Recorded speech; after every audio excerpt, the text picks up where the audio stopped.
shares in the beleaguered Carillion construction group, which is working on the HS2 London to Birmingham rail line and the vast Battersea power station project, plunged by 20% on Friday after the company issued its second profit warning in 2 months. Carillion reported a first-half loss of £1.15 billion and said its full-year performance would be worse than previously expected. It described the loss as disappointing. The shares, which were changing hands at 190p little more than 3 months ago, closed at 51p.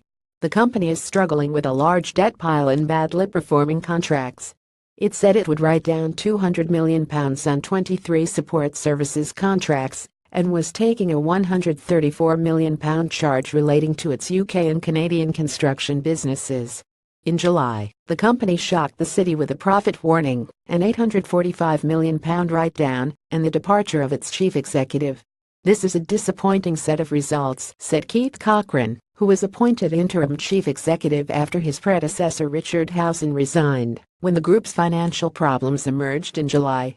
"It reflects the issues we flagged in July and the additional £200 million provision for our support services business that we have announced today. We now expect results for the full year to be lower than current market expectations." The company counts the government among its biggest customers and has won a series of high-profile contracts, including on the HS2 project. It is also working on the Anfield Stadium in Liverpool. Cochrane said the group had been working on a clear plan since July to address its problems, with the aim of reducing Carillion's risks and costs and strengthening its balance sheet. Net debt has almost doubled to £571 million in the last year. No one is in any doubt of the challenge that lies ahead. "We have made an encouraging start, and the ambition is there to build on that progress," Cochrane said. "At the heart of this company, there is a strong core, supported by an operating model that manages risk much more effectively, and led by a fresh management team with a mandate to drive cultural change. I am confident that a strong business can emerge." However, Julie Palmer, partner at the insolvency specialist Begbies Traynor, said Carillion's first-half results made uncomfortable reading.